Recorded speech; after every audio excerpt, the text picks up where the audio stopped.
Hi, Marshall. It's nice to see you in person. Great to put a face to the name here. Yeah, how are you doing this morning? Good, good. So I know we've been talking on the phone, emailing back and forth, but here is my business card with my personal cell phone on there, Okay. just in case you have any questions afterwards. Absolutely. My objectives of today's meeting is to first kind of, so we're on the same page, touch base on kind of the history, Heaven Hill's relationship with Joey's, as we both know, you used to carry our products. Okay, yeah. And then to, secondly, address the issues that you've brought up over the phone and any others that you may have developed since then. And then give you a clear understanding of how Heaven Hill, through our products, can help you and satisfy those concerns. Right. And then hopefully, if that all sounds good, to move forward and getting these products on your shelves and rebuilding the relationship between our companies. Yeah. What was the prior relationship like? Because I'm new within the last several years here. So as we spoke about on the phone, we both were not in those positions when they had that relationship, but from my colleagues, and feel free to add to it if you heard anything else, the issue was that the volume. You weren't selling as much Hpnotiq as you wanted to. People were no longer were asking for it. And so the actual reason why I bring this up is just because I want you to understand that we truly do care about the success of your company. And that what I've prepared here today for you is completely customized for Joey restaurants. Because we do want to show you guys that we care about those numbers. And that this time around we will work for, helping you in that. All right. Okay. Let's see what you got. So what you're most concerned about, still profits? Absolutely. Okay. I mean, if you look at Joey's restaurant and you look at all the individual departments, the bar and the alcohol sales are really the huge profit drivers. And Laura did mention that for each restaurant you have about a $2,500 budget per week. Is that correct? Yeah, that's about right. It changes, maybe in a little bit season to season. And so can you describe to me what you would consider as a good profit margin? Because I know it differs for each company. It certainly depends on the kind of alcohol we're serving. Like a Smirnoff bottle, we pay maybe $15 for a fifth or so, and we can make that up in 2 drinks or something like that. Versus, Johnny Walker Blue, we're paying about $130 a bottle for that. So we're still looking for maybe a 200-300% margin on that. So basically you're saying that your ultimate goal for each liquor is after about 2 to 3 drinks, that bottle is paid off. Roughly, yeah. Roughly? Did you get a chance to look through the email? Briefly, but I didn't run through it in detail. So I'm going to go ahead and go to page 3 here. And here's kind of a recommendation of what you guys would be carrying. And so here's also some cocktails that we created, specialty as you're saying, of using our Hpnotiq products. We at Joey's have our own specialty cocktails. Are you familiar with our slush? Yes. Yeah, so that's our seller, like our thing. Like that's Joey's is the slush. And the slush goes into all these different cocktails to give it just that extra fun kick that, we're at Joey's, we're having this special thing that no one else in Seattle has. And I'm really glad you brought that up, and we're still talking about profits here. But I did take into account that you had that slush, and right up here are your guys' cocktails, your specialty cocktails. You're familiar with Bellini. This is all you guys make. Right. So down here, we came up with, my team and I, some cocktails that would utilize that slush. Here's your citrus slush, here's your Bellini slush. Using our products, and we kind of came up with fun names, Joey to the World for the seasonal, right here. So I'll get back to this when we talk about fit, which was another concern for you. Absolutely. But since we're on profits, the reason why I bring this up here is, let's say, here's the pricing that we came up with, and we kind of use your cocktail menu as a guide. That's about what we charge for. Yeah, that's about average. This one's a little high, but I'm assuming there's a reason for that. Hennessy. Yeah, there you go. All right, so let's assume that you went with option 2, which is 12 Hpnotiqs and 12 Harmony.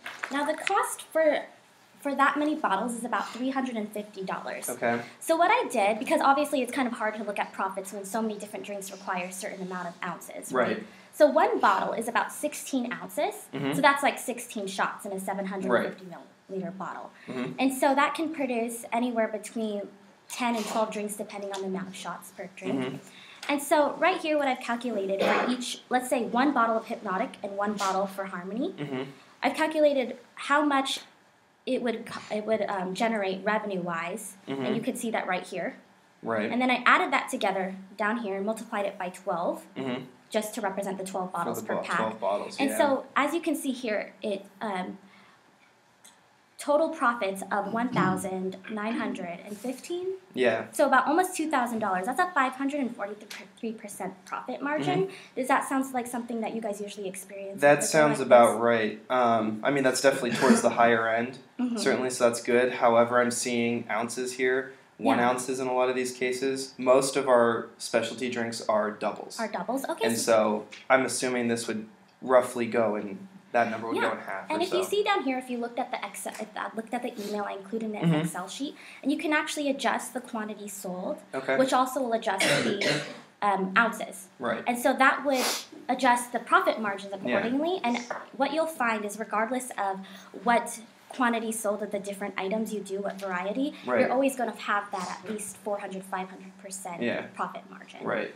So looking at this, would you say if we're just talking about profits, that Hpnotiq and Harmonie are products that would do well at Joey? Yeah, based on just roughly what I've seen here, these look about in that range that we always look for. Can we move forward to your other concern, which was fit? Yeah. Company fit? Yeah, okay, that's a big thing. Like, we get, groups in here, for example, who are just crazy about this Fireball whiskey stuff. I don't know what the deal is, but it's a thing going on right now. For the longest time, we were not carrying it, and so we had to send them all over to Duke's just down the road, and we don't like to do that.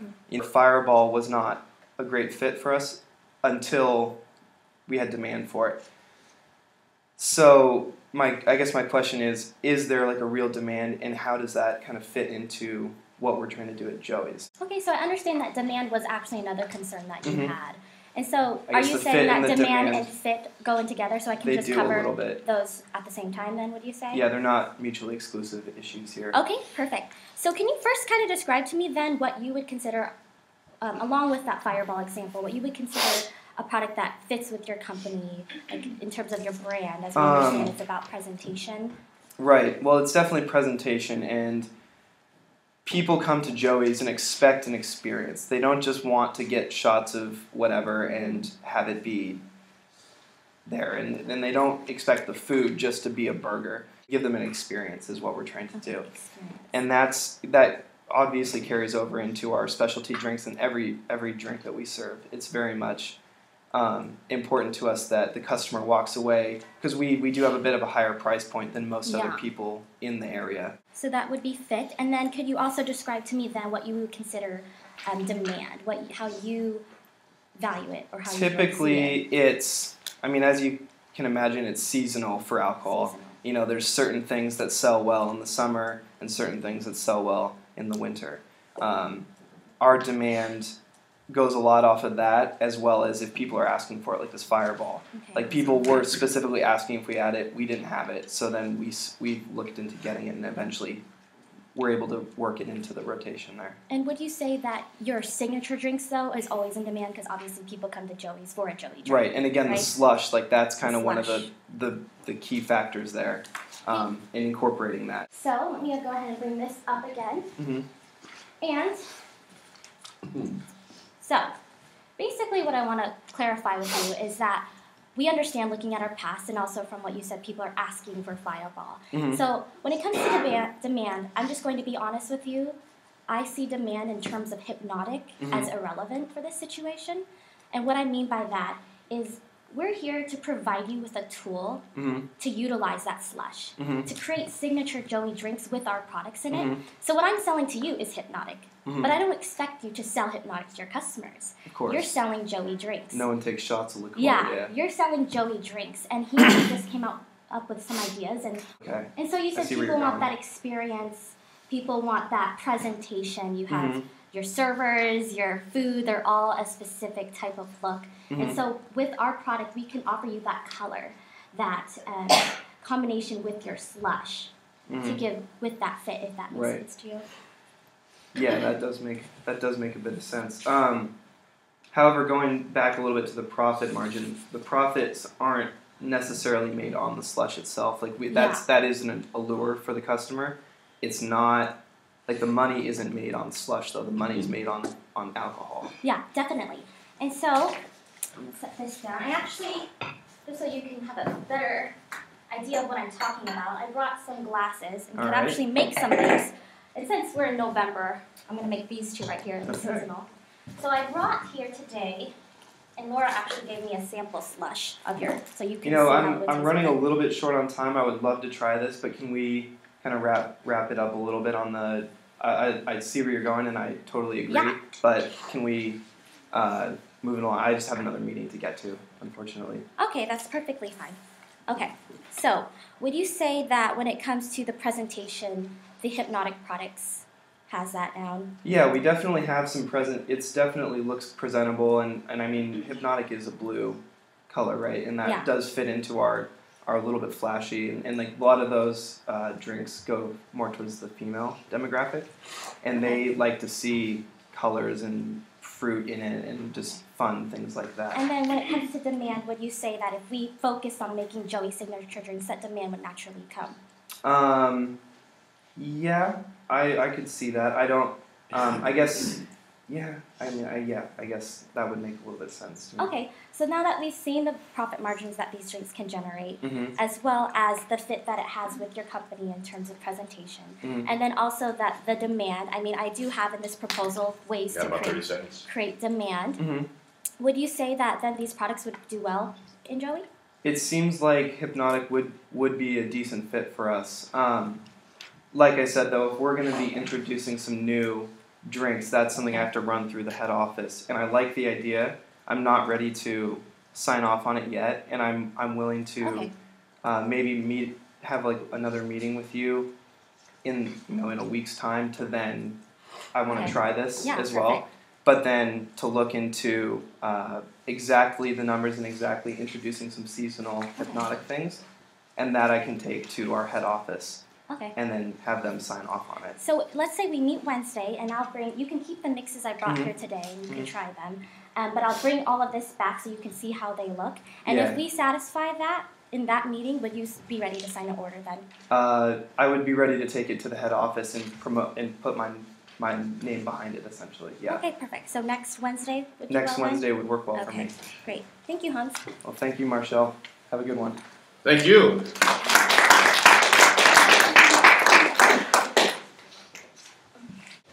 Well, that's for the seller. She was really prepared and confident.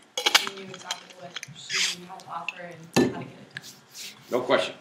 Good product knowledge. She was confident with what she had. She was well prepared. Nicely done. I think she used good questions.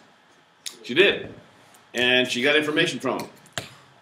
Exactly. I don't know about this. Isn't that cool? Not bad. It's not bad. Oh my God, I'm good for that. You like those slushes?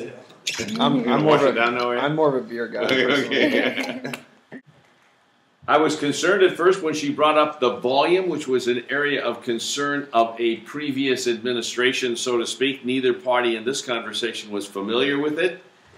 But I put down opportunity for improvement when you brought it up, but she clarified it, which turned it into a well done. She clarified it because she knew it had been an issue before, and what it really meant was it was one of the things that should have been one of the areas that this company was interested in, and that was volume, and so she wanted to get it on the table. So she turned around my thinking from what I would have thought was an opportunity for improvement, something you didn't have to bring up, because neither party knew about it, so to speak.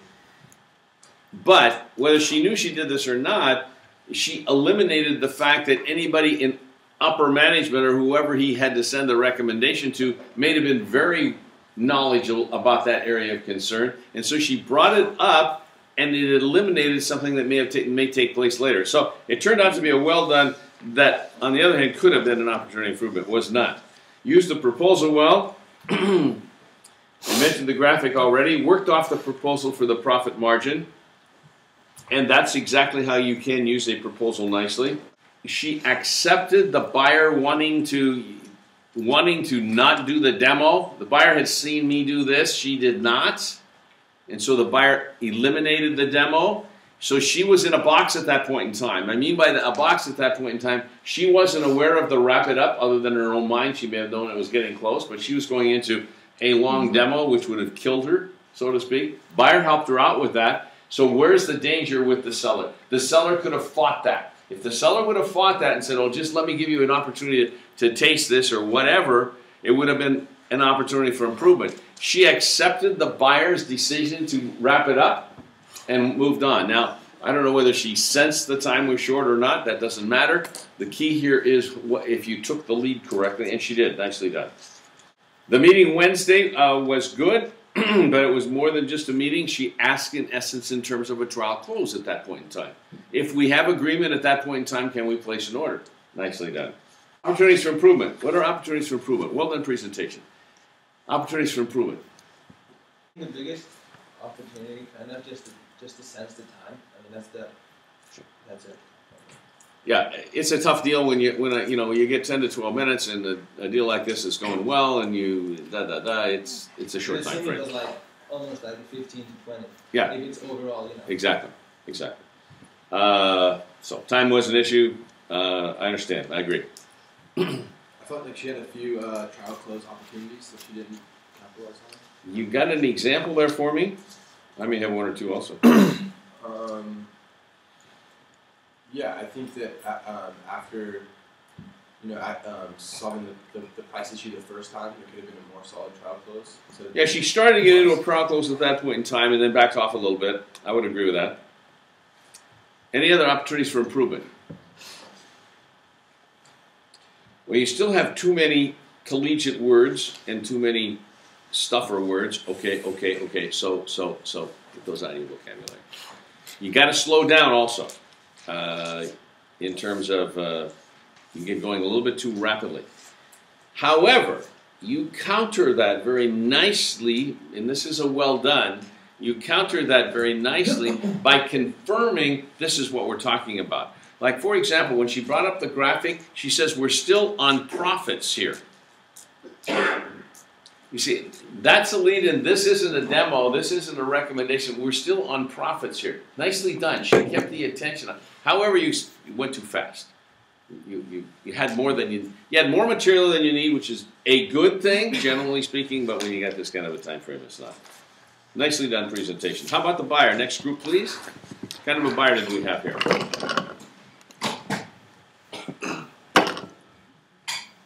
Something that concerns me about this buyer. Has anybody identified it? He knew too much. He knew too much. He knew too darn much about liquor. That bothered me a lot. That's exactly what it is. He knew a lot about slushes. He knew about Johnny Walker Blue. He knew how much it cost. He knew how many shots he'd get in a bottle. Way too much knowledge for you guys' age. I had no question about that. I'm 23. Yeah, right. Good knowledge. Didn't bother me a bit. Well done. Any other well done for this buyer? By the way, how did you recognize that so quick?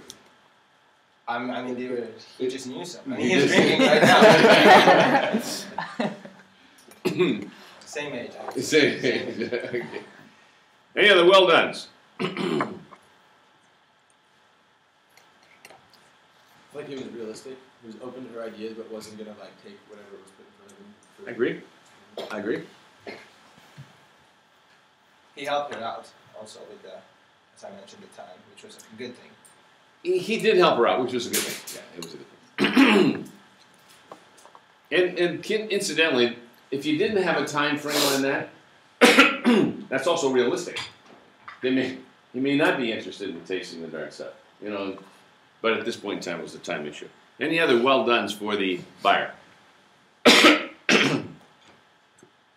Well, I thought he nailed her at the beginning on. I'm not familiar with what the issue was.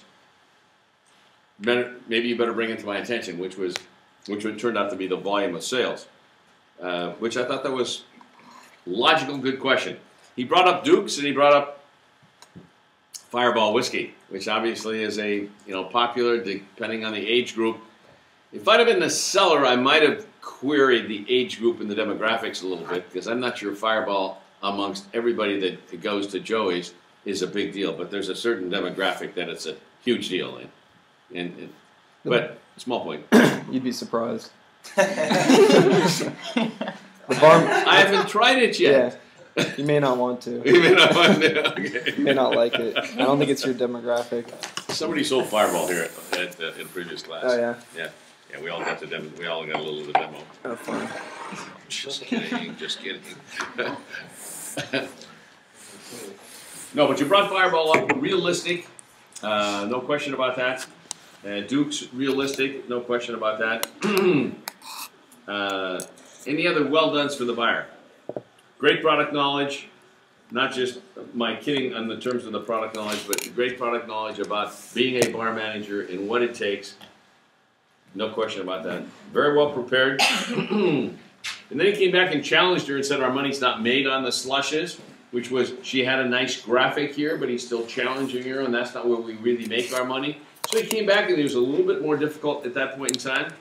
We didn't have enough time, but if you'd have had more time, you could have challenged her more in terms of the volume area. You know, what can we really expect, etc., in terms of sales? But we were ran out of time. Yeah. Good job. Are you ready? Okay.